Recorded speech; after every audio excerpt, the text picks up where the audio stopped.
అందరికీ నమస్కారం.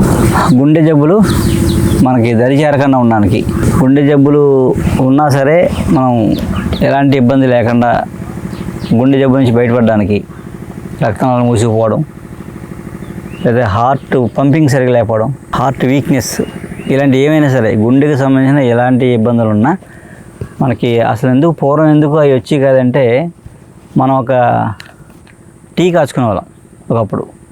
మనం 30 ఏళ్ళ 40 ఏళ్ళ క్రితం వరకు ఆ టీ తాగాం, ఒక 50 ఏళ్ళ వరకు ఎక్కువ మంది ఆ టీ తాగాం. ఇది తంగేడు పూల టీ.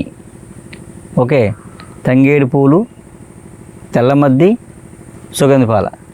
తంగేడు పూలు 50 గ్రాములు, సుగంధి పాల 50 గ్రాములు, తెల్లమద్ది 100 గ్రాములు పొడి చేసుకుని టీ పొడిలాగా ఒక కప్పు నీళ్ళేసి ఒక పావు చెంచా పొడేసి అరకప్పు మరగబెట్టి ఇందులో పాలు వేసి అంతనాయి ఆ వడపోసుకుని కషాయానికి ఒక కొంచెం నిమ్మరసం, కొద్దిగా బెల్లం, ఒక అర చెంచా బెల్లం, ఒక అర చెంచా నిమ్మరసం కలిపేసి టీ చాలా రుచిగా ఉంటుంది. యాక్చువల్ మన క్యాంపుల్లో ఇస్తాం, ఇంకా ఎక్కువ కలుపుతాం, కానీ మామూలుగా అయితే ఈ 3 చాలు. ఈ టీ తాగడం వల్ల ఏమవుతుందంటే గుండెకి బలం. అంటే మామూలుగా తంగేడు పువ్వు బ్లడ్ ప్యూరిఫై చేస్తుంది, అంటే బ్లడ్లో ఉండే కొలెస్ట్రాల్ని అన్నింటినీ తీసేసి క్లీన్ చేసేస్తున్నమాట. ఆ కొవ్వులు అన్నింటినీ తీసేస్తుంది. అలాగే తెల్లమద్ది ఏం చేస్తుంది, గుండెకి బలాన్ని చేకూరుస్తుంది, గుండె కండరాలకి కవాటాలని బలపరుస్తుంది అన్నమాట. అలాగే సుగంధి పాలు ఏం చేస్తుంది, ఆ బ్లడ్లో ఇదంతా ఏదైతే కలెక్ట్ అయిందో వేస్ట్ అంతటిని ప్యూరిఫై చేసి బయటికి గెంటేస్తుంది, యూరిన్ ద్వారా బయటికి పంపించేస్తుంది. అలా ఈ 3 కలయిక వల్ల గుండెకి సంబంధించిన ఏవైతే వ్యాధులు ఉంటాయో, మన వాల్స్ బ్లాక్ కానీ, హార్ట్ వీక్నెస్ కానీ, లేదా హార్ట్ పంపింగ్, ఇప్పుడు చాలామందికి ప్రాబ్లం ఏంటంటే హార్ట్ పంపింగ్ తగ్గిపోతుందన్నమాట. బాగా 20-30% పడిపోతుంది. దానికి ఇంకా వెళ్ళిపోతే మెడిసిన్స్ ఏమి ఉండవు, ఆపరేషన్స్ కూడా పెద్దగా ఏమి ఉండవు. కానీ అంటే వాళ్ళు ఈ టీ తాగారంటే వితిన్ డేస్లోనే హార్ట్ పంపింగ్ పెరిగిపోద్ది అనమాట. మొత్తం 15 డేస్లో టెస్ట్ చేశారంటే ఆ పంపింగ్ రేటు 5%, 10% ఇంప్రూవ్ అయిపోద్ది అనమాట. అంత ఫాస్ట్గా పనిచేస్తుంది. జనరల్గా కూడా ఈ టీ తాగారనుకోండి ఎప్పటికీ గుండె జబ్బులు రావు. మళ్ళీ ఫార్ములా మీకు చెప్తున్నాను. ఫార్ములా ఏంటంటే 50 గ్రాములు తంగేడు పువ్వు, 50 గ్రాములు సుగంధి పాల, 100 గ్రాములు తెల్లమద్ది. ఇవన్నీ బాగా ఎండబెట్టి పొడి చేసుకోవాలి. పొడి కొంచెం మురుగ్గా ఉండాలన్నమాట. మెత్తగా కాకుండా మురుగ్గా ఉంటే మనకి నీళ్ళలో వేసినప్పుడు కషాయం దిగుతుంది బాగా. చూసారు టీ పొడి మురుగు ఎందుకు ఉంటుంది అంటే కషాయం దిగడానికి. ఎందుకు వాళ్ళు ఫైన్ పొడి చేయాలంటే, ఫైన్ పొడి చేస్తే ఏముండదు, అది బయటికి పోవాలి వేస్ట్, లేదంటే మళ్ళీ అందులో సైడ్ ఎఫెక్ట్ ఉంటుంది. అందుకని ఎప్పుడు కూడా కషాయం కాసేపు మురుగ్గా ఉండాలి.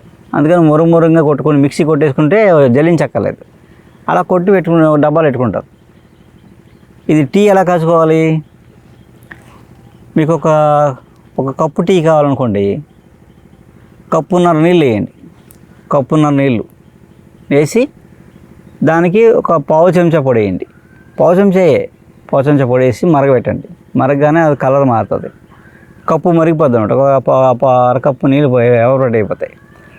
అప్పుడు చెంచా బెల్లం వేయండి, వేసి మళ్ళీ మరగబెట్టండి. మరగబెట్టి దింపేయండి. అప్పుడు ఒక నిమ్మరసం, ఒక చెక్క, ఒక అర చెంచా నిమ్మరసం వేయండి. వేసి కలిపేసి వడపోసుకొని తాగండి. చాలా రుచిగా ఉంటుంది. తాగిన తర్వాత కూడా మీకు జీర్ణశక్తి బాగుంటుంది, మోషన్ ఫ్రీ అవుతుంది. వీటన్నిటికన్నా బ్లడ్లో ఉండే కొలెస్ట్రాల్ని ఇవన్నీ తీసేసి ఆ గుండె కవాటాలని ఎంత శుభ్రం చేసి గుండెని బలాన్ని చేకూర్చి గుండె పంపింగ్ కెపాసిటీ పెంచుతుంది. దాని ద్వారా మనం చాలా యాక్టివ్గా, చురుగ్గా ఉంటాం, మందకొడుగా లేకుండా హుషారుగా ఉంటాం. బాడీ కూడా తేలిగ్గా అయిపోతుంది. తంగేడు పువ్వులతో ఆ టీ అనమాట. నమస్కారం. నా పేరు నానాజీ, ప్రతిపడ మండలం లంతకులవా. యాక్చువల్గా ఏంటంటే చాలామంది వైద్యం నేర్చుకుందాం ఉంటారు, కానీ నేర్పి వాళ్ళు ఉండరు. నిజంగా అండి, చాలామంది ఎక్కడైనా సరే కన్న కొడుక్కి నేర్పిన పోటీకి వచ్చేస్తాడేమో భయం. అలా ఉన్నారు. నిజంగా మందు ఇస్తున్నారు కానీ ఆ మందులు ఏం కలిపారు చెప్పండి అంటే మనమే తెస్తాం మళ్ళీ మూలికలు అవి కానీ అనుకోవడం చెప్పట్లేదు, కలపడం చెప్పట్లేదు. మీకు చెప్పిన నిజంగా ఫస్ట్ టైం నేను నిజంగా చూడడం. నేను మీ దగ్గర నేర్చుకుని మా ఊర్లో చాలా మందికి ఇస్తున్నాను మందు. మీరు ఏ విషయంలో అసలు ఈయన ఎంతమంది చిరాకు పడి ఎంతమంది ఏం చేసినా సరే చిరాకు పడరు. ఫస్ట్ ఈయన దగ్గర చూసింది ఏంటంటే చిరాకు ఉండదు ఈయనకి నిజంగా. అసలు ఎవరు ఏ క్వశ్చన్ అంటే సరే చెప్తారు.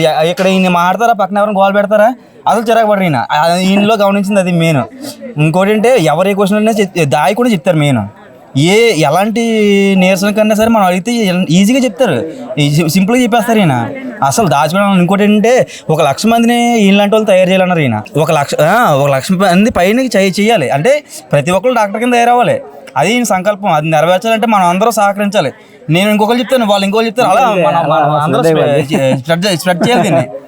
మన వైద్యం మన దగ్గర దాచుకోకూడదు అనేది ఈయన దృఢ సంకల్పం అది. Okay, thank you.